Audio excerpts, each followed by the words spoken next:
भावार्थ। कपिल मुनि जी, चुणक मुनि जी तथा दुर्वासा मुनि जी संसार में कितने प्रसिद्ध हैं। ये सब काल ब्रह्म की भक्ति करने वाले भेषधारी ऋषि हैं।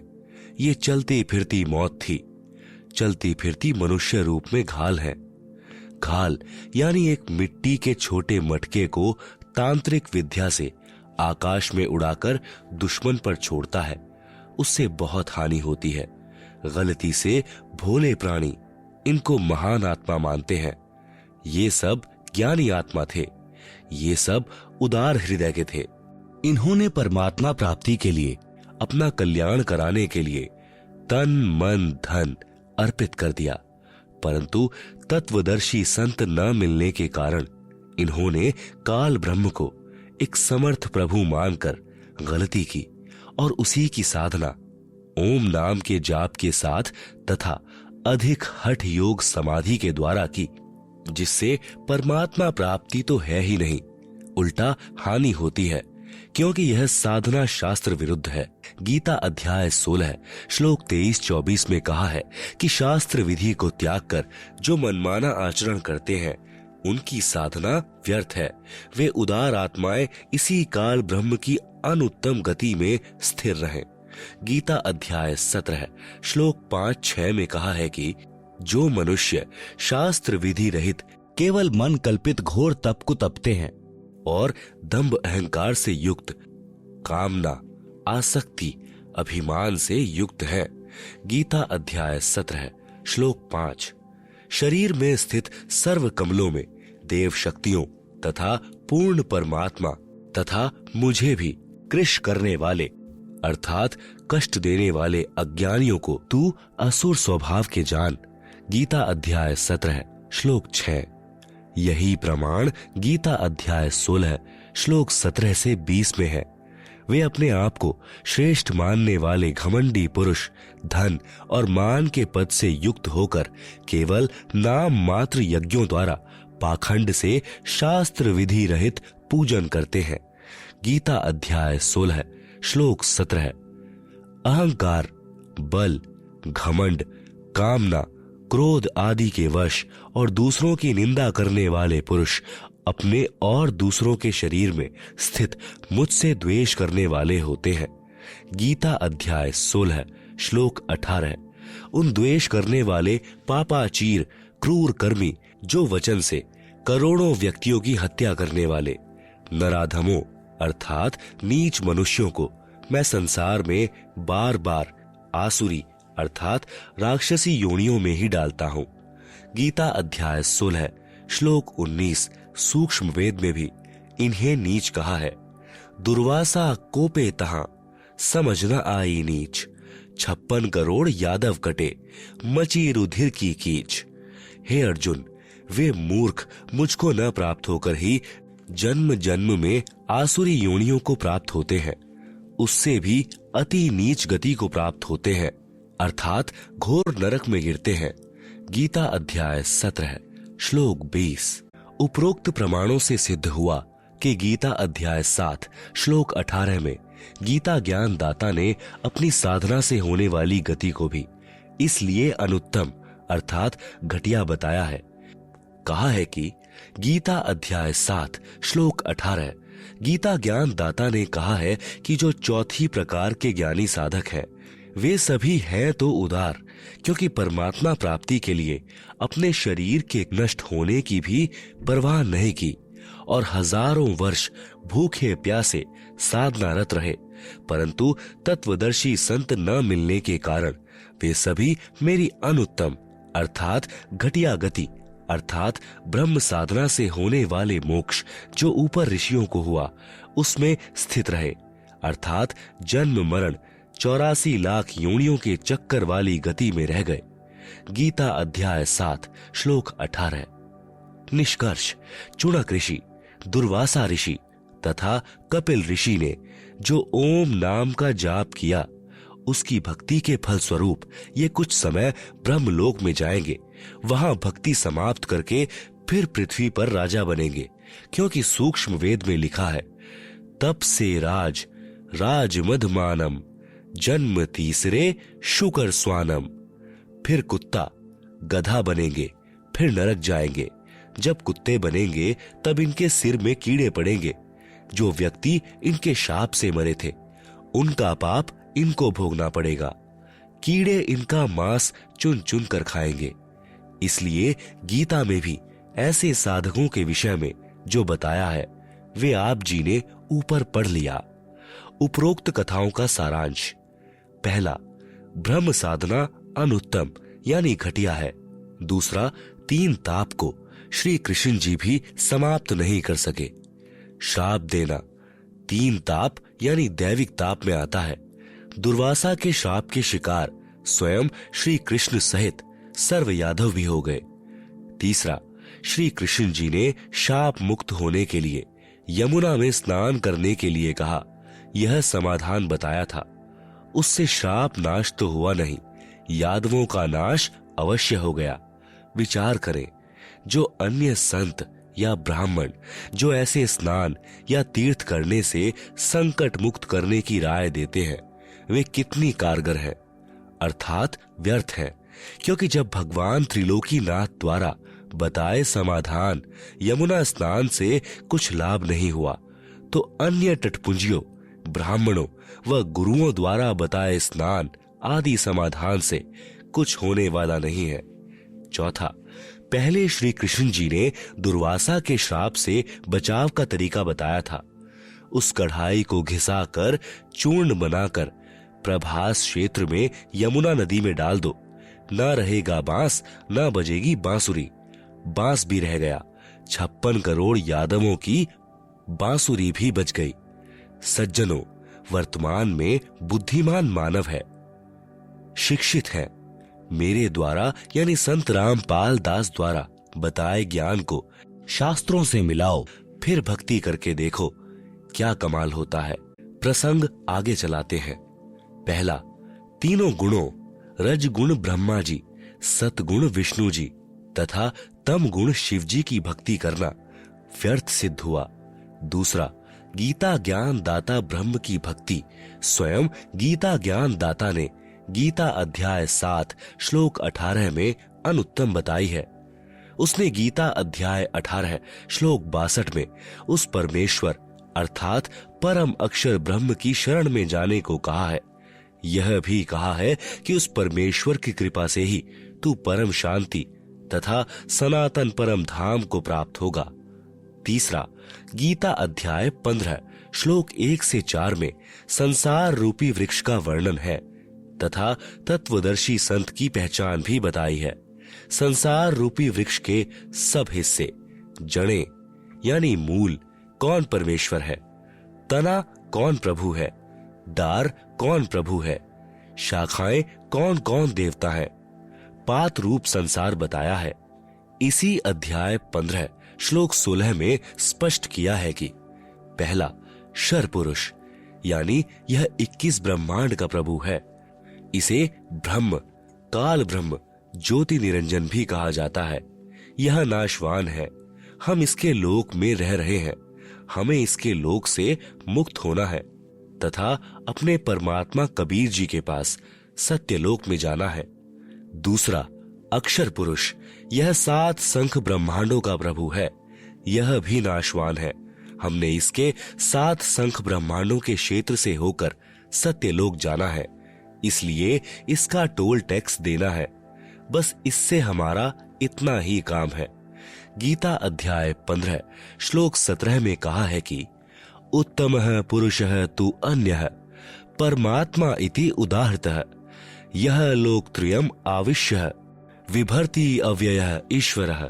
सरलार्थ, गीता अध्याय 15 श्लोक 16 में कहे 2 पुरुष, एक शर पुरुष, दूसरा अक्षर पुरुष है।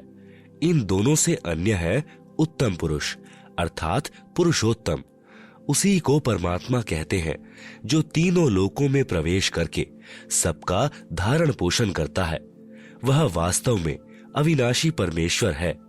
गीता अध्याय 15 श्लोक 17, गीता अध्याय 3 श्लोक 14-15 में भी स्पष्ट किया है कि सर्वगतम ब्रह्म अर्थात सर्वव्यापी परमात्मा जो सचिदानंद घन ब्रह्म है, उसे वासुदेव भी कहते हैं, जिसके विषय में गीता अध्याय 7 श्लोक 19 में कहा है, वही सदा यज्ञों अर्थात धार्मिक अनुष्ठानों में प्रतिष्ठित है, अर्थात इष्ट रूप में पूज्य है। पूर्ण गुरु से दीक्षा लेकर मर्यादा में रहकर भक्ति करो। इस प्रकार जीने की राह पर चलकर संसार में सुखी जीवन जिए तथा मोक्ष रूपी मंजिल को प्राप्त करें। सृष्टि रचना, सूक्ष्म वेद से निष्कर्ष रूप सृष्टि रचना का वर्णन। प्रभु प्रेमी आत्माएं प्रथम बार निम्न सृष्टि रचना को पढ़ेंगे तो ऐसे लगेगा जैसे दंत कथा हो, परंतु सर्व पवित्र सदग्रंथों के प्रमाणों को पढ़कर दांतों तले उंगली दबाएंगे कि यह वास्तविक अमृत ज्ञान कहाँ छुपा था। कृपया धैर्य के साथ पढ़ें तथा इस अमृत ज्ञान को सुरक्षित रखें। आपकी 101 पीढ़ी तक काम आएगा।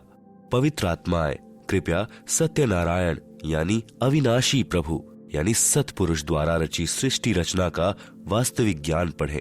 पहला, पूर्ण ब्रह्म।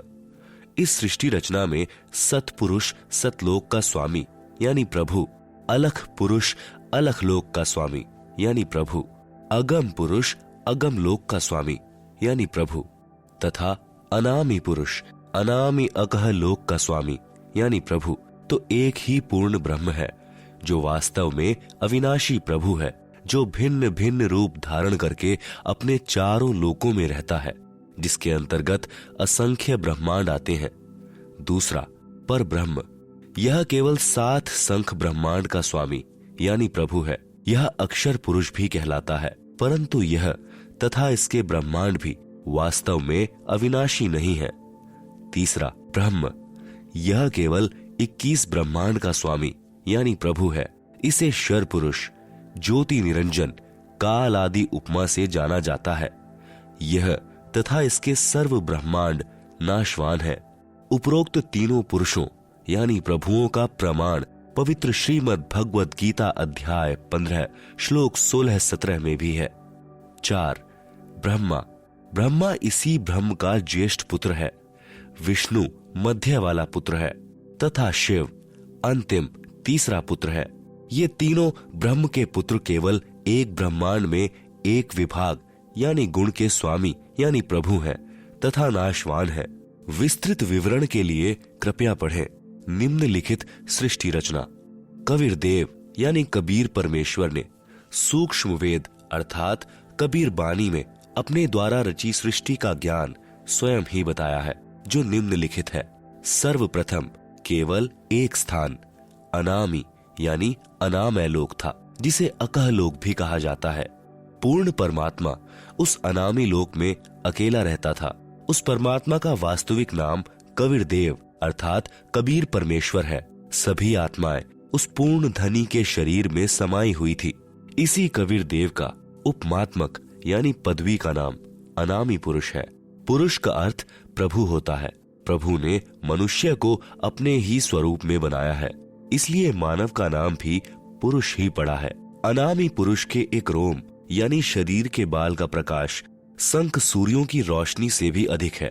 विशेष जैसे किसी देश के आदरणीय प्रधानमंत्री जी का शरीर का नाम तो अन्य होता है तथा पद का उपमात्मक यानी पदवी का नाम प्रधानमंत्री होता है।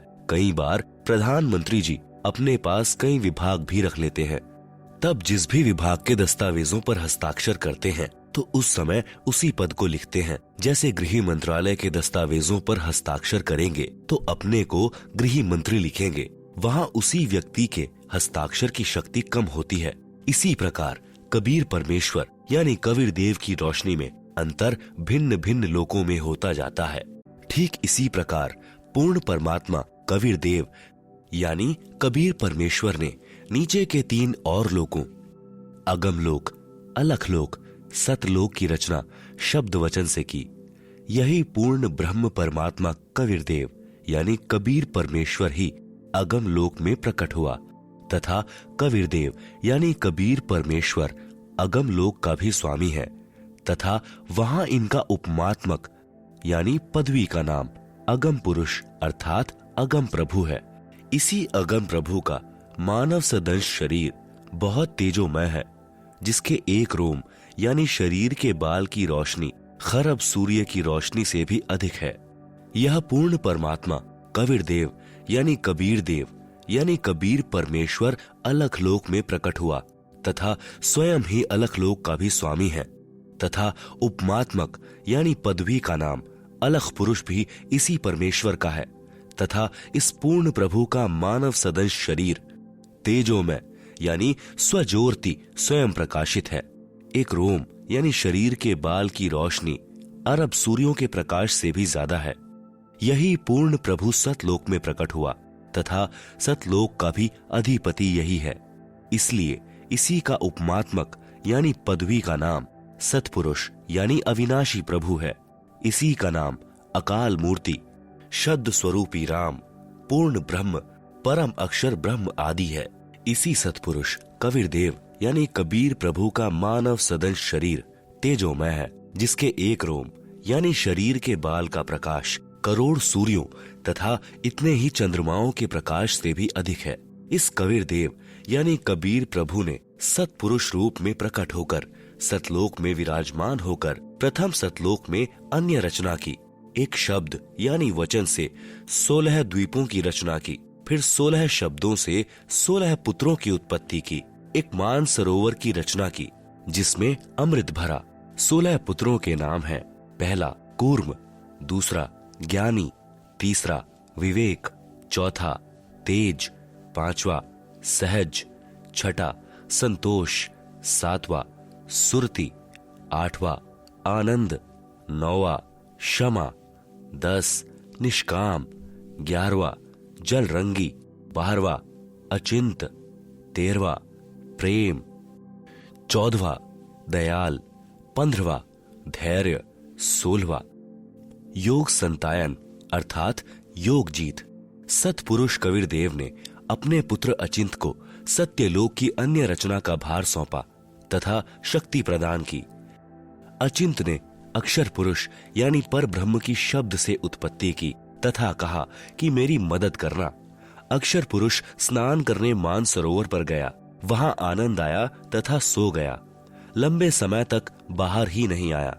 तब अचिंत की प्रार्थना पर अक्षर पुरुष को नींद से जगाने के लिए कबीर देव यानी कबीर परमेश्वर ने उसी मान सरोवर से कुछ अमृत जल लेकर एक अंडा बनाया तथा उस अंडे में एक आत्मा प्रवेश की तथा अंडे को मान सरोवर के अमृत जल में छोड़ा।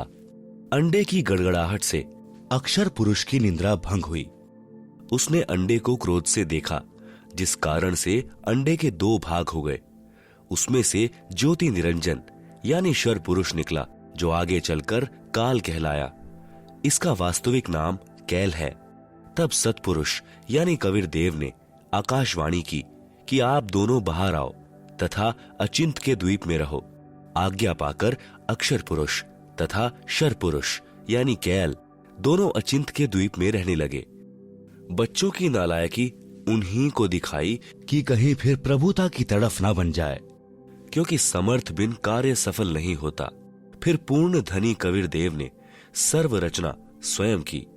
अपनी शब्द शक्ति से एक राजेश्वरी यानी राष्ट्रीय शक्ति उत्पन्न की, जिससे सर्व ब्रह्मांडों को स्थापित किया।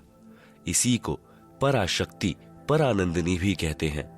पूर्ण ब्रह्म ने सर्व आत्माओं को अपने ही अंदर से अपनी वचन शक्ति से अपने मानव शरीर सदृश उत्पन्न किया। प्रत्येक हंस आत्मा का परमात्मा जैसा ही शरीर रचा, जिसका तेज 16 सूर्यों जैसा मानव सदंश ही है। परंतु परमेश्वर के शरीर के एक रोम यानी शरीर के बाल का प्रकाश करोड़ों सूर्यों से भी ज्यादा है। बहुत समय उपरांत शर पुरुष यानी ज्योति निरंजन ने सोचा कि हम तीनों अचिंत, अक्षर पुरुष, शर पुरुष एक द्वीप में रह रहे हैं तथा अन्य एक एक द्वीप में रह रहे हैं। मैं भी साधना करके अलग द्वीप प्राप्त करूंगा। उसने ऐसा विचार करके एक पैर पर खड़ा होकर 70 युग तक तप किया। आत्माएं काल के जाल में कैसे फंसी। विशेष जब ब्रह्म यानी ज्योति निरंजन तप कर रहा था, हम सभी आत्माएं जो आज ज्योति निरंजन के 21 ब्रह्मांडों में रहते हैं, इसकी साधना पर आसक्त हो गए तथा हृदय से इसे चाहने लगे। अपने सुखदायी प्रभु सत्य पुरुष से विमुख हो गए, जिस कारण से पतिव्रता पद से गिर गए। पूर्ण प्रभु के बार बार सावधान करने पर भी हमारी आसक्ति शर पुरुष से नहीं हटी। यही प्रभाव आज भी काल सृष्टि में विद्यमान है। जैसे नौजवान बच्चे फिल्म स्टारों, अभिनेताओं तथा अभिनेत्रियों की बनावटी अदाओं तथा अपने रोजगार उद्देश्य से कर रहे भूमिका पर अति आसक्त हो जाते हैं, रोकने से नहीं रुकते। यदि कोई अभिनेता या अभिनेत्री निकटवर्ती शहर में आ जाए तो देखें, उन नादान बच्चों की भीड़ केवल दर्शन करने के लिए बहु संख्या में एकत्रित हो जाती है। लेना एक न देने दो, रोजी रोटी अभिनेता कमा रहे हैं, नौजवान बच्चे लुट रहे हैं। माता पिता कितना ही समझाएं, किंतु बच्चे नहीं मानते। कहीं न कहीं, कभी न कभी लुप छिप कर जाते ही रहते हैं। पूर्ण ब्रह्म कबीर देव यानी कबीर प्रभु ने शर पुरुष से पूछा कि बोलो क्या चाहते हो। उसने कहा कि पिताजी, यह स्थान मेरे लिए कम है, मुझे अलग से द्वीप प्रदान करने की कृपा करें।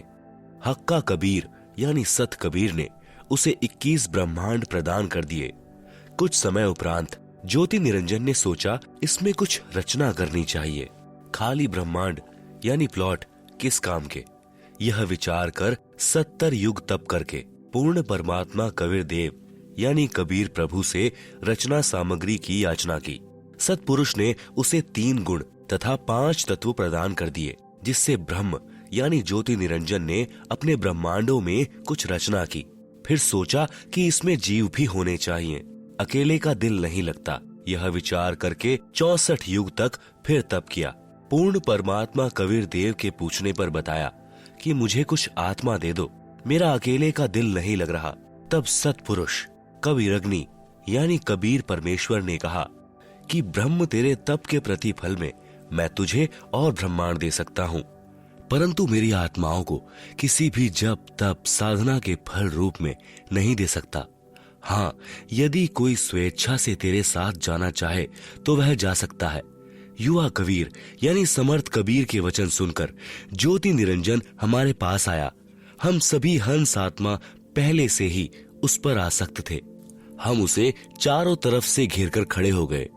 ज्योति निरंजन ने कहा कि मैंने पिताजी से अलग 21 ब्रह्मांड प्राप्त किए हैं, वहां नाना प्रकार के रमणीय स्थल बनाए हैं, क्या आप मेरे साथ चलोगे? हम सभी हंसों ने, जो आज 21 ब्रह्मांडों में परेशान हैं, कहा कि हम तैयार हैं। यदि पिताजी आज्ञा दें तब शर पुरुष पूर्ण ब्रह्म महान कबीर यानी समर्थ कबीर प्रभु के पास गया तथा सर्व वार्ता कही। तब कबीर अग्नि यानी कबीर परमेश्वर ने कहा कि मेरे सामने स्वीकृति देने वाले को आज्ञा दूंगा। शर पुरुष तथा परम अक्षर पुरुष यानी कबीर मितौजा यानी कबीर अमित औजा यानी जिसकी शक्ति का कोई वार नहीं, वह कबीर दोनों हम सभी हंसात्माओं के पास आए। कबीर देव ने कहा कि जो हंस आत्मा ब्रह्म के साथ जाना चाहता है, हाथ ऊपर करके स्वीकृति दे। अपने पिता के सामने किसी की हिम्मत नहीं हुई, किसी ने स्वीकृति नहीं दी। बहुत समय तक सन्नाटा छाया रहा। तत्पश्चात एक हंस आत्मा ने साहस किया तथा कहा कि पिताजी, मैं जाना चाहता हूँ। फिर तो उसकी देखा देखी, जो आज काल ब्रह्म के 21 ब्रह्मांडों में फंसी है, हम सभी आत्माओं ने स्वीकृति दे दी। परमेश्वर कबीर जी ने ज्योति निरंजन से कहा कि आप अपने स्थान पर जाओ। जिन्होंने तेरे साथ जाने की स्वीकृति दी है, मैं उन सर्व हंस आत्माओं को आपके पास भेज दूंगा। ज्योति निरंजन अपने 21 ब्रह्मांडों में चला गया। उस समय तक यह 21 ब्रह्मांड सतलोक में ही थे। तत्पश्चात पूर्ण ब्रह्म ने सर्वप्रथम स्वीकृति देने वाले हंस को लड़की का रूप दिया, परंतु स्त्री इंद्री नहीं रची तथा सर्वात्माओं को, जिन्होंने ज्योति निरंजन ब्रह्म के साथ जाने की सहमति दी थी, उस लड़की के शरीर में प्रवेश कर दिया तथा उसका नाम आष्ट्रा यानी आदि माया प्रकृति देवी दुर्गा पड़ा। तथा सत्य पुरुष ने कहा कि पुत्री, मैंने तेरे को शब्द शक्ति प्रदान कर दी है, जितने जीव ब्रह्म कहें आप उत्पन्न कर देना। पूर्ण ब्रह्म कबीर देव यानी कबीर साहिब अपने पुत्र सहजदास के द्वारा प्रकृति को शर पुरुष के पास भिजवा दिया। सहजदास जी ने ज्योति निरंजन को बताया कि पिताजी ने इस बहन के शरीर में उन सर्व आत्माओं को प्रवेश कर दिया है जिन्होंने आपके साथ जाने की सहमति व्यक्त की थी, तथा इसको पिताजी ने वचन शक्ति प्रदान की है। आप जितने जीव चाहोगे प्रकृति अपने शब्द से उत्पन्न कर देगी। यह कहकर सहजदास वापिस अपने द्वीप में आ गया। युवा होने के कारण लड़की का रंग रूप निखरा हुआ था। ब्रह्म के अंदर विषय वासना उत्पन्न हो गई तथा प्रकृति देवी के साथ अभद्र गति विधि प्रारंभ की। तब दुर्गा ने कहा कि ज्योति निरंजन, मेरे पास पिताजी की प्रदान की हुई शब्द शक्ति है। आप जितने प्राणी कहोगे मैं वचन से उत्पन्न कर दूंगी। आप मैथुन परंपरा शुरू मत करो। आप भी उसी पिता के शब्द से अंडे से उत्पन्न हुए हो तथा मैं भी उसी परम पिता के वचन से ही बाद में उत्पन्न हुई हूँ। आप मेरे बड़े भाई हो। बहन भाई का यह योग महापाप का कारण बनेगा। परंतु ज्योति निरंजन ने प्रकृति देवी की एक भी प्रार्थना नहीं सुनी तथा अपनी शब्द शक्ति द्वारा नाखूनों से स्त्री इंद्री यानी भग प्रकृति को लगा दी तथा बलात्कार करने की ठानी। उसी समय दुर्गा ने अपनी इज्जत रक्षा के लिए कोई और चारा न देख सूक्ष्म रूप बनाया तथा ज्योति निरंजन के खुले मुख के द्वारा पेट में प्रवेश करके पूर्ण ब्रह्म कबीर देव से अपनी रक्षा के लिए याचना की। उसी समय कबीर देव यानी कबीर देव अपने पुत्र योग संतायन अर्थात जोग जीत का रूप बनाकर वहां प्रकट हुए तथा कन्या को ब्रह्म के उदर से बाहर निकाला तथा कहा कि ज्योति निरंजन, आज से तेरा नाम काल होगा। तेरे जन्म मृत्यु होते रहेंगे, इसलिए तेरा नाम शर पुरुष होगा तथा 1,00,000 मानव शरीरधारी प्राणियों को प्रतिदिन खाया करेगा। वह 1,25,00,000 उत्पन्न किया करेगा। आप दोनों को 21 ब्रह्मांड सहित निष्कासित किया जाता है। इतना कहते ही 21 ब्रह्मांड विमान की तरह चल पड़े।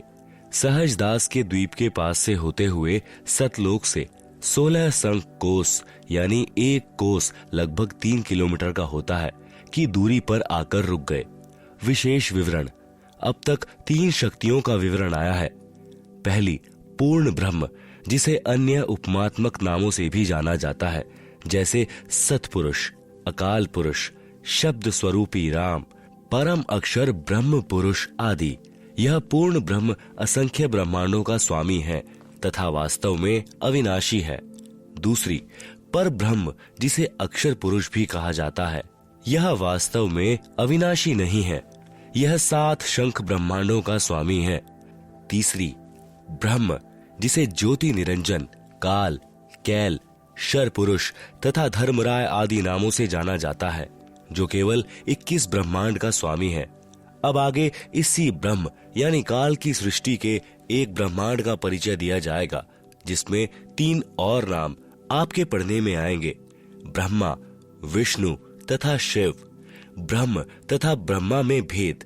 एक ब्रह्मांड में बने सर्वोपरि स्थान पर ब्रह्म यानी शर पुरुष स्वयं 3 गुप्त स्थानों की रचना करके ब्रह्मा, विष्णु तथा शिव रूप में रहता है तथा अपनी पत्नी प्रकृति दुर्गा के सहयोग से तीनों पुत्रों की उत्पत्ति करता है। उनके नाम भी ब्रह्मा, विष्णु तथा शिव ही रखता है। जो ब्रह्म का पुत्र ब्रह्मा है, वह एक ब्रह्मांड में केवल 3 लोकों, पृथ्वी लोक, स्वर्ग लोक तथा पाताल लोक में एक रजोगुण विभाग का मंत्री यानी स्वामी है। इसे त्रिलोकीय ब्रह्मा कहा है तथा ब्रह्म, जो ब्रह्मलोक में ब्रह्मा रूप में रहता है, उसे महाब्रह्मा व ब्रह्मलोकीय ब्रह्मा कहा है। इसी ब्रह्म यानी काल को सदाशिव, महाशिव, महाविष्णु भी कहा है। श्री विष्णु पुराण में प्रमाण, चतुर्थ अंश अध्याय 1 पृष्ठ 230-231 पर श्री ब्रह्मा जी ने कहा, जिस अजन्मा सर्वमय विधाता परमेश्वर का आदि, मध्य, अंत, स्वरूप, स्वभाव और सार हम नहीं जान पाते। श्लोक 83, जो मेरा रूप धारण कर संसार की रचना करता है, स्थिति के समय जो पुरुष रूप है, तथा जो रुद्र रूप से विश्व का ग्रास कर जाता है, अनंत रूप से संपूर्ण जगत को धारण करता है। श्लोक 86। श्री ब्रह्मा जी, श्री विष्णु जी व श्री शिव जी की उत्पत्ति। काल ब्रह्म ने प्रकृति यानी दुर्गा से कहा कि अब मेरा कौन क्या बिगाड़ेगा, मनमानी करूंगा। प्रकृति ने फिर प्रार्थना की कि आप कुछ शर्म करो, प्रथम तो आप मेरे बड़े भाई हो, क्योंकि उसी पूर्ण परमात्मा यानी कबीर देव की वचन शक्ति से आपकी ब्रह्म की अंडे से उत्पत्ति हुई तथा बाद में मेरी उत्पत्ति उसी परमेश्वर के वचन से हुई है। दूसरे, मैं आपके पेट से बाहर निकली हूँ, मैं आपकी बेटी हुई तथा आप मेरे पिता हुए। इन पवित्र नातों में बिगाड़ करना महापाप होगा। मेरे पास पिता की प्रदान की हुई शब्द शक्ति है, जितने प्राणी आप कहोगे मैं वचन से उत्पन्न कर दूंगी।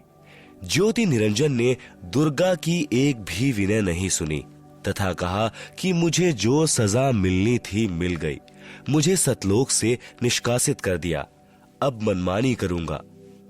यह कहकर काल पुरुष यानी शर पुरुष ने प्रकृति के साथ जबरदस्ती शादी की तथा 3 पुत्रों रजगुण युक्त ब्रह्मा जी, सतगुण युक्त विष्णु जी तथा तम गुण युक्त शिव शंकर जी की उत्पत्ति की। जवान होने तक तीनों पुत्रों को दुर्गा के द्वारा अचेत करवा देता है। फिर युवा होने पर श्री ब्रह्मा जी को कमल के फूल पर, श्री विष्णु जी को शेषनाग की शैया पर तथा श्री शिव जी को कैलाश पर्वत पर सचेत करके इकट्ठे कर देता है। तत्पश्चात प्रकृति यानी दुर्गा द्वारा इन तीनों का विवाह कर दिया जाता है तथा एक ब्रह्मांड में तीनों लोकों स्वर्ग लोक, पृथ्वी लोक तथा पाताल लोक में एक एक विभाग के मंत्री यानी प्रभु नियुक्त कर देता है। जैसे श्री ब्रह्मा जी को रजोगुण विभाग का तथा विष्णु जी को सतोगुण विभाग का तथा श्री शिव शंकर जी को तमोगुण विभाग का तथा स्वयं गुप्त यानी महाब्रह्मा, महाविष्णु, महाशिव रूप से मुख्यमंत्री पद को संभालता है। एक ब्रह्मांड में एक ब्रह्मलोक की रचना की है, उसी में 3 गुप्त स्थान बनाए हैं।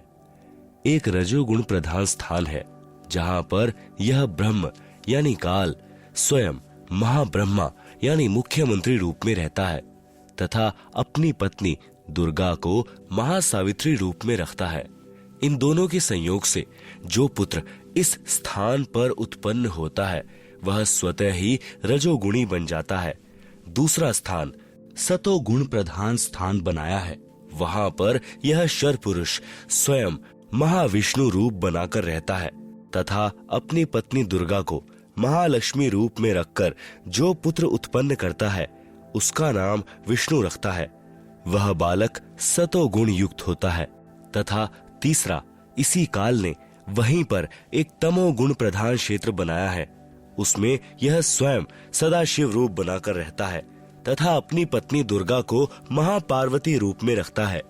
इन दोनों के पति पत्नी व्यवहार से जो पुत्र उत्पन्न होता है उसका नाम शिव रख देते हैं तथा तमोगुण युक्त कर देते हैं। प्रमाण के लिए देखें पवित्र श्री शिव महापुराण विद्वेश्वर संहिता पृष्ठ 24-26, जिसमें ब्रह्मा, विष्णु, रुद्र तथा महेश्वर से अन्य सदाशिव हैं तथा रुद्र संहिता अध्याय 6 तथा 7-9 पृष्ठ नंबर 100 से 105 तथा 110 पर अनुवाद करता श्री हनुमान प्रसाद पोद्दार, गीता प्रेस गोरखपुर से प्रकाशित तथा पवित्र श्रीमद देवी महापुराण तीसरा स्कंद पृष्ठ नंबर 114 से 123 तक, गीता प्रेस गोरखपुर से प्रकाशित, जिसके अनुवाद करता है श्री हनुमान प्रसाद पोद्दार, चिमन लाल गोस्वामी। फिर इन्हीं को धोखे में रखकर अपने खाने के लिए जीवों की उत्पत्ति श्री ब्रह्मा जी द्वारा तथा स्थिति यानी एक दूसरे को मोह ममता में रखकर काल जाल में रखना श्री विष्णु जी से तथा संहार, क्योंकि काल पुरुष को शापवश 1 लाख मानव शरीरधारी प्राणियों के सूक्ष्म शरीर से मैल निकालकर खाना होता है, उसके लिए 21वें ब्रह्मांड में एक तप्त शिला है जो स्वतः गर्म रहती है, उस पर गर्म करके मैल पिघलाकर खाता है। जीव मरते नहीं परंतु कष्ट असहनीय होता है। फिर प्राणियों को कर्म आधार पर अन्य शरीर प्रदान करता है, श्री शिवजी द्वारा करवाता है। जैसे किसी मकान में 3 कमरे बने हों, एक कमरे में अश्लील चित्र लगे हों, उस कमरे में जाते ही मन में वैसे ही मलिन विचार उत्पन्न हो जाते हैं। दूसरे कमरे में साधु संतों भक्तों के चित्र लगे हों तो मन में अच्छे विचार प्रभु का चिंतन ही बना रहता है। तीसरे कमरे में देशभक्तों व शहीदों के चित्र लगे हों तो मन में वैसे ही जोशीले विचार उत्पन्न हो जाते हैं। ठीक इसी प्रकार ब्रह्म यानी काल ने अपनी सूझबूझ से उपरोक्त तीनों गुण प्रधान स्थानों की रचना की हुई है। तीनों गुण क्या हैं? प्रमाण सहित तीनों गुण रजगुण ब्रह्मा जी, सतगुण विष्णु जी, तम गुण शिव जी हैं। ब्रह्म यानी काल तथा प्रकृति यानी दुर्गा से उत्पन्न हुए हैं तथा तीनों नाशवान हैं। प्रमाण गीता प्रेस गोरखपुर से प्रकाशित श्री शिव महापुराण, जिसके संपादक हैं श्री हनुमान प्रसाद पोद्दार, पृष्ठ संख्या 24 से 26, विद्वेश्वर संहिता तथा पृष्ठ 110, अध्याय 9, रुद्र संहिता। इस प्रकार ब्रह्मा विष्णु तथा शिव तीनों देवताओं में गुण है, परंतु शिव यानी ब्रह्मकाल गुणातीत कहा गया है। दूसरा प्रमाण गीता प्रेस गोरखपुर से प्रकाशित श्रीमद देवी भागवत पुराण, जिसके संपादक हैं श्री हनुमान प्रसाद पोद्दार, चिमन लाल गोस्वामी, तीसरा स्कंद, अध्याय 5, पृष्ठ 123। भगवान विष्णु ने दुर्गा की स्तुति की, कहा कि मैं यानी विष्णु, ब्रह्मा तथा शंकर तुम्हारी कृपा से विद्यमान है। हमारा तो आविर्भाव यानी जन्म तथा तिरोभाव यानी मृत्यु होती है। हम नित्य यानी अविनाशी नहीं है। तुम ही नित्य हो, जगत जननी हो, प्रकृति और सनातनी देवी हो। भगवान शंकर ने कहा, यदि भगवान ब्रह्मा तथा भगवान विष्णु तुम ही से उत्पन्न हुए हैं तो उनके बाद उत्पन्न होने वाला मैं तमोगुणी लीला करने वाला शंकर क्या तुम्हारी संतान नहीं हुआ? अर्थात मुझे भी उत्पन्न करने वाली तुम ही हो। इस संसार की सृष्टि स्थिति संहार में तुम्हारे गुण सदा सर्वदा हैं। इन्हीं तीनों गुणों से उत्पन्न हम ब्रह्मा, विष्णु तथा शंकर नियमानुसार कार्य में तत्पर रहते हैं। उपरोक्त यह विवरण केवल हिंदी में अनुवादित श्री देवी महापुराण से है, जिसमें कुछ तथ्यों को छुपाया गया है। इसलिए यही प्रमाण देखें श्रीमद देवी भागवत महापुराण सभाष्टिकम समहात्यम खेमराज श्री कृष्णदास प्रकाशन मुंबई, इसमें संस्कृत सहित हिंदी अनुवाद किया है। तीसरा स्कंद अध्याय 4 पृष्ठ 10 श्लोक 42। ब्रह्मा अहम ईश्वरः फिलते प्रभावात् सर्वे वयम जनी युतान यदा तु नित्यः के अन्य सुरः शतमख प्रमुखः च नित्या नित्या त्वमेव जननी प्रकृति पुराणा। हिंदी अनुवाद, हे मात, ब्रह्मा, मैं तथा शिव तुम्हारे ही प्रभाव से जन्मवान हैं, नित्य नहीं है, अर्थात हम अविनाशी नहीं हैं। फिर अन्य इंद्रादि दूसरे देवता किस प्रकार नित्य हो सकते हैं? तुम ही अविनाशी हो, प्रकृति तथा सनातनी देवी हो। पृष्ठ 11-12 अध्याय 5 श्लोक 8। यदि दयाद्रमना न सदा अंबिके कथमहम विहितः च तमोगुणः कमलजश्च रजोगुण संभवः सुविहितः किमु सत्वगुणो हरि। अनुवाद भगवान शंकर बोले, हे मात, यदि हमारे ऊपर आप दया युक्त हो तो मुझे तमोगुण क्यों बनाया? कमल से उत्पन्न ब्रह्मा को रजोगुण किस लिए बनाया तथा विष्णु को सतगुण क्यों बनाया? अर्थात जीवों के जन्म मृत्यु रूपी दुष्कर्म में क्यों लगाया? श्लोक 12। रम्यसे स्वपति पुरुषम सदा तव गति नहि विदम शिवे। हिंदी, अपने पति पुरुष अर्थात काल भगवान के साथ सदा भोग विलास करती रहती हो, आपकी गति कोई नहीं जानता। निष्कर्ष उपरोक्त प्रमाणों से प्रमाणित हुआ कि रजगुण ब्रह्मा, सतगुण विष्णु तथा तम गुण शिव है। ये तीनों नाशवान है। दुर्गा का पति ब्रह्म यानी काल है। यह उसके साथ भोग विलास करता है। ब्रह्म काल की अव्यक्त रहने की प्रतिज्ञा। सूक्ष्म वेद से शेष सृष्टि रचना। तीनों पुत्रों की उत्पत्ति के पश्चात ब्रह्म ने अपनी पत्नी दुर्गा यानी प्रकृति से कहा, मैं प्रतिज्ञा करता हूं कि भविष्य में मैं किसी को अपने वास्तविक रूप में दर्शन नहीं दूंगा, जिस कारण से मैं अव्यक्त माना जाऊंगा। दुर्गा से कहा कि आप मेरा भेद किसी को मत देना, मैं गुप्त रहूंगा। दुर्गा ने पूछा कि क्या आप अपने पुत्रों को भी दर्शन नहीं देंगे? ब्रह्म ने कहा, मैं अपने पुत्रों को तथा अन्य किसी को भी साधना से दर्शन नहीं दूंगा। यह मेरा अटल नियम रहेगा। दुर्गा ने कहा, यह तो आपका उत्तम नियम नहीं है, जो आप अपनी संतानों से भी छुपे रहोगे।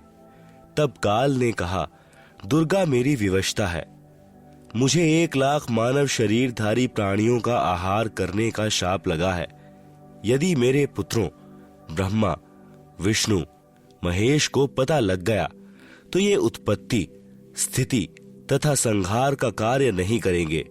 इसलिए यह मेरा अनुत्तम नियम सदा रहेगा। जब ये तीनों कुछ बड़े हो जाएं तो इन्हें अचेत कर देना, मेरे विषय में नहीं बताना, नहीं तो मैं तुझे भी दंड दूंगा। दुर्गा इस डर के मारे वास्तविकता नहीं बताती। इसीलिए गीता अध्याय 7 श्लोक 24 में कहा है कि यह बुद्धिहीन जन समुदाय मेरे अनुत्तम नियम से अपरिचित है कि मैं कभी भी किसी के सामने प्रकट नहीं होता, अपनी योग माया से छुपा रहता हूँ। इसलिए मुझ अव्यक्त को मनुष्य रूप में आया हुआ अर्थात कृष्ण मानते हैं।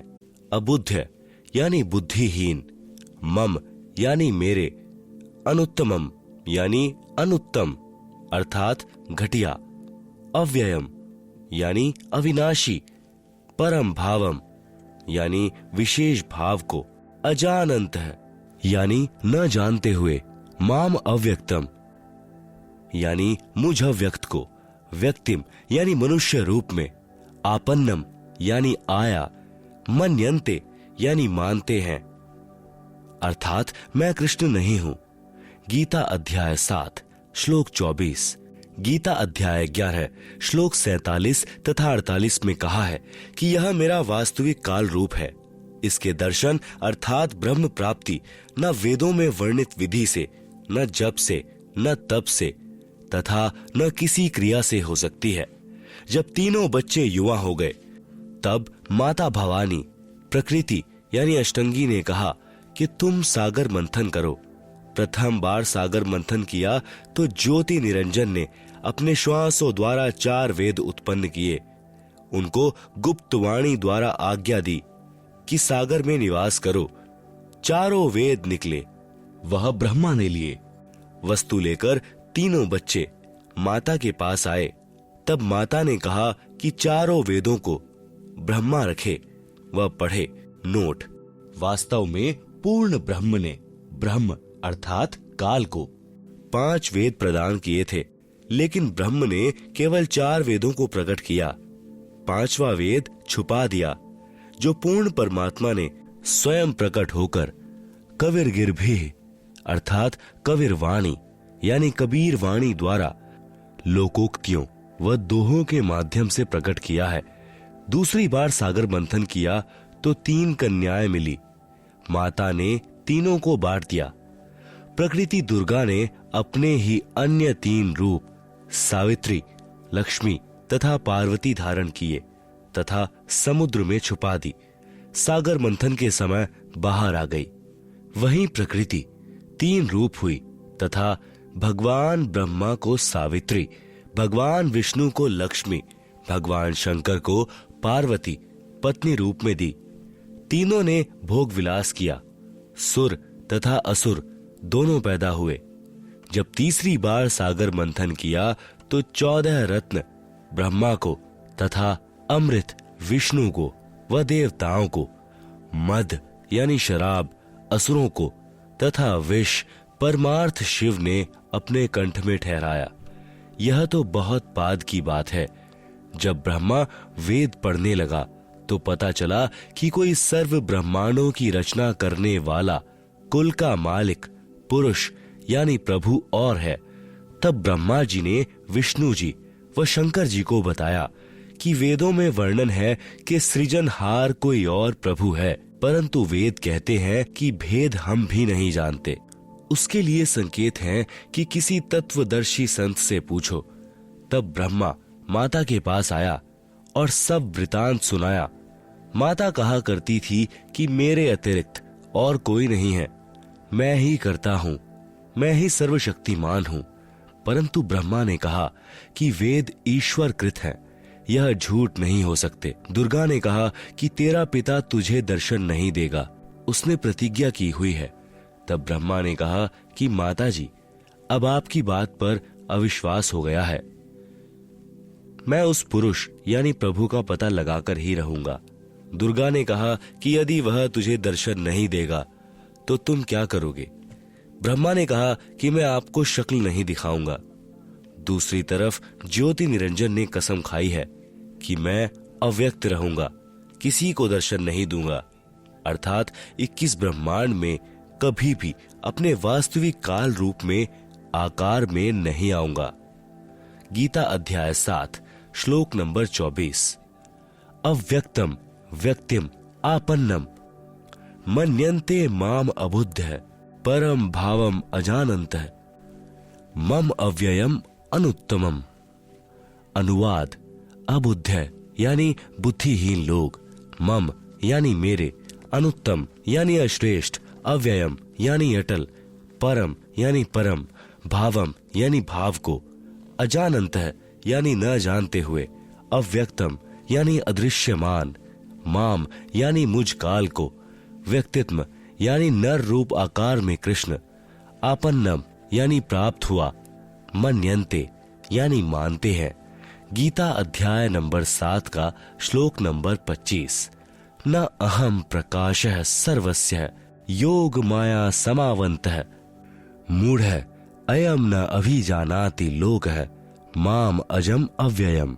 अनुवाद: अहम यानी मैं, योग माया समावन्तः यानी योग माया से छिपा हुआ, सर्वस्य यानी सबके, प्रकाशः यानी प्रत्यक्ष, न यानी नहीं होता अर्थात अदृश्य अर्थात अव्यक्त रहता हूं, इसलिए अजम यानी जन्म न लेने वाले, अव्ययम यानी अविनाशी अटल भाव को, अयम यानी यह, मूढ़ है यानी अज्ञानी, लोक है यानी जन समुदाय संसार, माम यानी मुझे, न यानी नहीं, अभी जानाति जानता अर्थात मुझको कृष्ण समझता है। क्योंकि ब्रह्म अपनी शब्द शक्ति से अपने नाना रूप बना लेता है, यह दुर्गा का पति है, इसलिए इस मंत्र में कह रहा है कि मैं कृष्ण आदि की तरह दुर्गा से जन्म नहीं लेता। ब्रह्मा का अपने पिता यानी काल ब्रह्म की प्राप्ति के लिए प्रयत्न। तब दुर्गा ने ब्रह्मा जी से कहा कि अलख निरंजन तुम्हारा पिता है, परंतु वह तुम्हें दर्शन नहीं देगा। ब्रह्मा ने कहा कि मैं दर्शन करके ही लौटूंगा। माता ने पूछा, यदि तुझे दर्शन नहीं हुए तो क्या करेगा? ब्रह्मा ने कहा, मैं प्रतिज्ञा करता हूं, यदि पिता के दर्शन नहीं हुए तो मैं आपके समक्ष नहीं आऊंगा। यह कहकर ब्रह्मा जी व्याकुल होकर उत्तर दिशा की तरफ चल दिया, जहां अंधेरा ही अंधेरा है। वहां ब्रह्मा ने 4 युग तक ध्यान लगाया, परंतु कुछ भी प्राप्ति नहीं हुई। काल ने आकाशवाणी की कि जीव उत्पत्ति क्यों नहीं की। भवानी ने कहा कि आपका ज्येष्ठ पुत्र ब्रह्मा जिद करके आपकी तलाश में गया है। ब्रह्मा के बिना जीव उत्पत्ति का सब कार्य असंभव है। ब्रह्म यानी काल ने कहा, उसे वापस बुला लो, मैं उसे दर्शन नहीं दूंगा। तब दुर्गा यानी प्रकृति ने अपनी शब्द शक्ति से गायत्री नाम की लड़की उत्पन्न की तथा उसे ब्रह्मा को लौटा लाने को कहा। गायत्री ब्रह्मा जी के पास गई, परंतु ब्रह्मा जी समाधि लगाए हुए थे, उन्हें कोई आभास ही नहीं था कि कोई आया है। तब आदि कुमारी यानी प्रकृति ने गायत्री को ध्यान द्वारा बताया कि इसके चरण स्पर्श कर। तब गायत्री ने ऐसा ही किया। ब्रह्मा जी का ध्यान भंग हुआ तो क्रोधवश बोले कि कौन पापिन है जिसने मेरा ध्यान भंग किया है, मैं तुझे शाप दूंगा। गायत्री कहने लगी कि मेरा दोष नहीं है, पहले मेरी बात सुनो तब शाप देना। मेरे को माता ने तुम्हें लौटा लाने को कहा है, क्योंकि आपके बिना जीव उत्पत्ति नहीं हो सकती। ब्रह्मा ने कहा कि मैं कैसे जाऊं, पिताजी के दर्शन हुए नहीं, ऐसे जाऊं तो मेरा उपहास होगा। यदि आप माता जी के समक्ष यह कह दें कि ब्रह्मा को पिता यानी ज्योति निरंजन के दर्शन हुए हैं, मैंने अपनी आंखों से देखा है, तो मैं आपके साथ चलूं। तब गायत्री ने कहा कि आप मेरे साथ संभोग करोगे तो मैं आपकी झूठी साक्षी यानी गवाही भरूंगी। तब ब्रह्मा ने सोचा कि पिता के दर्शन हुए नहीं, वैसे जाऊं तो माता के सामने शर्म लगेगी, और चारा नहीं दिखाई दिया। फिर गायत्री से रति क्रिया यानी संभोग की। तब गायत्री ने कहा कि क्यों ना एक गवाह और तैयार किया जाए। ब्रह्मा ने कहा बहुत ही अच्छा है। तब गायत्री ने शब्द शक्ति से एक लड़की पुष्पवती नाम की पैदा की तथा उससे दोनों ने कहा कि आप गवाही देना कि ब्रह्मा ने पिता के दर्शन किए हैं। तब पुष्पवती ने कहा कि मैं क्यों झूठी गवाही दूं? हाँ, यदि ब्रह्मा मेरे से रति क्रिया यानी संभोग करें तो गवाही दे सकती हूँ। गायत्री ने ब्रह्मा को समझाया यानी उकसाया कि कोई और चारा नहीं है। तब ब्रह्मा ने पुष्पवती से संभोग किया तो तीनों मिलकर आदि माया यानी प्रकृति के पास आए। दोनों देवियों ने उपरोक्त शर्त इसलिए रखी थी कि यदि ब्रह्मा माता के सामने हमारी झूठी गवाही को बता देगा तो माता हमें शाप दे देंगी, इसलिए उसे भी दोषी बना लिया। यहाँ महाराज गरीब दास जी कहते हैं कि दास गरीब यह चूक धुरों धूर, माता दुर्गा द्वारा ब्रह्मा को शाप देना। तब माता ने ब्रह्मा से पूछा, क्या तुझे तेरे पिता के दर्शन हुए? ब्रह्मा ने कहा, हाँ, मुझे पिता के दर्शन हुए हैं। दुर्गा ने कहा, साक्षी बता। तब ब्रह्मा ने कहा, इन दोनों के समक्ष साक्षात्कार हुआ है। देवी ने उन दोनों लड़कियों से पूछा, क्या तुम्हारे सामने ब्रह्मा का साक्षात्कार हुआ है? तब दोनों ने कहा कि हाँ, हमने अपनी आंखों से देखा है। फिर भवानी यानी प्रकृति को संशय हुआ कि मुझे तो ब्रह्म ने कहा था कि मैं किसी को दर्शन नहीं दूंगा, परंतु ये कहते हैं कि दर्शन हुए हैं। तब अष्टंगी ने ध्यान लगाया और काल ज्योति निरंजन से पूछा कि यह क्या कहानी है। ज्योति निरंजन जी ने कहा कि ये तीनों झूठ बोल रहे हैं। तब माता ने कहा, तुम झूठ बोल रहे हो, आकाशवाणी हुई है कि इन्हें कोई दर्शन नहीं हुए। यह बात सुनकर ब्रह्मा ने कहा कि माता जी, मैं सौगंध खाकर पिता की तलाश करने गया था, परंतु पिता यानी ब्रह्म के दर्शन नहीं हुए। आपके पास आने में शर्म लग रही थी, इसलिए हमने झूठ बोल दिया। तब माता दुर्गा ने कहा कि अब मैं तुम्हें शाप देती हूं। ब्रह्मा को शाप, तेरी पूजा जग में नहीं होगी, आगे तेरे वंशज होंगे, वे बहुत पाखंड करेंगे, झूठी बात बनाकर जग को ठगेंगे। ऊपर से तो कर्मकांड करते दिखाई देंगे, अंदर से विकार करेंगे, कथा पुराणों को पढ़कर सुनाया करेंगे। स्वयं को ज्ञान नहीं होगा कि सदग्रंथों में वास्तविकता क्या है, फिर भी मानवश तथा धन प्राप्ति के लिए गुरु बनकर अनुयायियों को लोक वेद यानी शास्त्र विरुद्ध दंत कथा सुनाया करेंगे। देवी देवों की पूजा करके तथा करवा के दूसरों की निंदा करके कष्ट पर कष्ट उठाएंगे। जो उनके अनुयायी होंगे उनको परमार्थ नहीं बताएंगे, दक्षिणा के लिए जगत को गुमराह करते रहेंगे, अपने आप को सबसे श्रेष्ठ मानेंगे, दूसरों को नीचा समझेंगे। जब माता के मुख से यह सुना तो ब्रह्मा मूर्छित होकर जमीन पर गिर गया। बहुत समय उपरांत होश में आया। गायत्री को शाप, तेरे कई सांड पति होंगे, तू मृतलोक में गाय बनेगी। पुष्पवती को श्राप, तेरी जगह गंदगी में होगी। तेरे फूलों को कोई पूजा में नहीं लाएगा। इस झूठी गवाही के कारण तुझे यह नरक भोगना होगा। तेरा नाम केवड़ा केतकी होगा। हरियाणा में कुसोंधी कहते हैं। यह गंदगी कुर्डियों वाली जगह पर होती है। इस प्रकार तीनों को शाप देकर माता भवानी बहुत पछताई।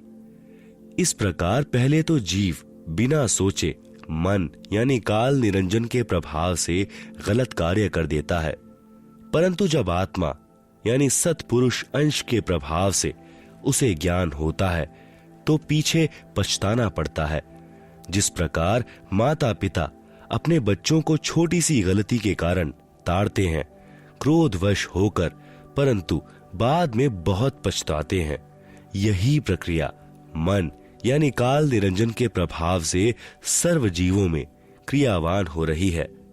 हाँ, यहाँ एक बात विशेष है कि निरंजन यानी काल ब्रह्म ने भी अपना कानून बना रखा है कि यदि कोई जीव किसी दुर्बल जीव को सताएगा तो उसे उसका बदला देना पड़ेगा।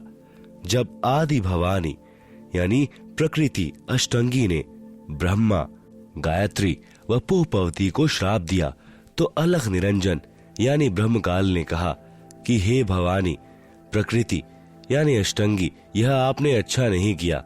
अब मैं निरंजन आपको श्राप देता हूं कि द्वापर युग में तेरे भी 5 पति होंगे। द्रौपदी ही आदि माया का अवतार हुई है। जब यह आकाशवाणी सुनी तो आदि माया ने कहा कि हे ज्योति निरंजन यानी काल, मैं तेरे वश में पड़ी हूं, जो चाहे सो कर ले। सृष्टि रचना में दुर्गा जी के अन्य नामों का बार बार लिखने का उद्देश्य है कि पुराणों, गीता तथा वेदों में प्रमाण देखते समय भ्रम उत्पन्न नहीं होगा। जैसे गीता अध्याय 14 श्लोक 3-4 में काल ब्रह्म ने कहा है कि प्रकृति तो गर्भ धारण करने वाली सब जीवों की माता है, मैं उसके गर्भ में बीज स्थापित करने वाला पिता हूं। गीता अध्याय 4 श्लोक 4 में कहा है कि प्रकृति से उत्पन्न तीनों गुण जीवात्मा को कर्मों के बंधन में बांधते हैं। लेख समाप्त। इस प्रकरण में प्रकृति तो दुर्गा है तथा तीनों गुण, तीनों देवता यानी रजगुण ब्रह्मा, सतगुण विष्णु तथा तम गुण शिव के सांकेतिक नाम हैं। विष्णु का अपने पिता यानी काल ब्रह्म की प्राप्ति के लिए प्रस्थान व माता का आशीर्वाद पाना। इसके बाद विष्णु से प्रकृति ने कहा कि पुत्र, तू भी अपने पिता का पता लगा ले। तब विष्णु अपने पिताजी यानी काल ब्रह्म का पता करते करते पाताल लोक में चले गए, जहां शेषनाग था। उसने विष्णु को अपनी सीमा में प्रविष्ट होते देखकर क्रोधित होकर जहर भरा फुंकारा मारा। उसके विष के प्रभाव से विष्णु जी का रंग सांवला हो गया, जैसे स्प्रे पेंट हो जाता है। तब विष्णु ने चाहा कि इस नाग को मजा चखाना चाहिए। तब ज्योति निरंजन यानी काल ने देखा कि अब विष्णु को शांत करना चाहिए। तब आकाशवाणी हुई कि विष्णु, अब तू अपनी माता जी के पास जा और सत्य सत्य सारा विवरण बता देना तथा जो कष्ट आपको शेषनाग से हुआ है इसका प्रतिशोध द्वापर युग में लेना। द्वापर युग में आप यानी विष्णु तो कृष्ण अवतार धारण करोगे और काली दह में कालिंद्री नामक नाग शेषनाग का अवतार होगा। ऊंच होई के नीच सतावे, ताकर ओएल यानी बदला मोही सो पावे। जो जीव देई पीर पुनी काहूं, हम पुनी ओएल दिवावे ताहूं। तब विष्णु जी माता जी के पास आए तथा सत्य सत्य कह दिया कि मुझे पिता के दर्शन नहीं हुए। इस बात से माता यानी प्रकृति बहुत प्रसन्न हुई और कहा कि पुत्र, तू सत्यवादी है। अब मैं अपनी शक्ति से पिता से मिलाती हूं तथा तेरे मन का संशय खत्म करती हूं। कबीर, देख पुत्र तो ही पिता भिटाऊं, तोरे मन का धोखा मिटाऊं। मन स्वरूप करता कह जानो, मनते दूजा और न मानो। स्वर्ग पाताल दौर मन केरा, मन अस्थिर मन अह अनेरा। निरंकार मन ही को कहिए, मन की यास निष्दिन रहिए। देखूं पलटी शून्य महज्योति, जहां पर झिलमिल झालर होती। इस प्रकार माता अष्टंगी प्रकृति ने विष्णु से कहा कि मन ही जग का करता है, यही ज्योति निरंजन है। ध्यान में जो 1000 ज्योतियां नजर आती हैं, वही उसका रूप है। जो शंख घंटा आदि का बाजा सुना, यह महास्वर्ग में निरंजन का ही बज रहा है। तब माता अष्टंगी प्रकृति ने कहा कि हे पुत्र, तुम सब देवों के सरताज हो और तेरी हर कामना व कार्य मैं पूर्ण करूंगी। तेरी पूजा सर्व जग में होगी। आपने मुझे सच सच बताया है। काल के 21 ब्रह्मांडों के प्राणियों की विशेष आदत है कि अपनी व्यर्थ महिमा बनाता है। जैसे दुर्गा जी श्री विष्णु जी को कह रही हैं कि तेरी पूजा जग में होगी। मैंने तुझे तेरे पिता के दर्शन करा दिए। दुर्गा ने केवल प्रकाश दिखाकर श्री विष्णु जी को बहका दिया। श्री विष्णु जी भी प्रभु की यह स्थिति को अपने अनुयायियों को समझाने लगे कि परमात्मा का केवल प्रकाश दिखाई देता है, परमात्मा निराकार है। इसके बाद आदि भवानी रुद्र महेश जी के पास गई तथा कहा कि महेश, तू भी कर ले अपने पिता की खोज। तेरे दोनों भाइयों को तो तुम्हारे पिता के दर्शन नहीं हुए। उनको जो देना था वह प्रदान कर दिया है। अब आप मांगो जो मांगना है। तब महेश ने कहा कि हे जननी, मेरे दोनों बड़े भाइयों को पिता के दर्शन नहीं हुए, फिर प्रयत्न करना व्यर्थ है। कृपा मुझे ऐसा वर दो कि मैं अमर यानी मृत्युंजय हो जाऊं। तब माता ने कहा कि यह मैं नहीं कर सकती। हाँ, युक्ति बता सकती हूं जिससे तेरी आयु सबसे लंबी रहेगी। विधि योग समाधि है, इसलिए महादेव जी ज्यादातर समाधि में ही रहते हैं। इस प्रकार माता अष्टंगी प्रकृति ने तीनों पुत्रों को विभाग बांट दिए।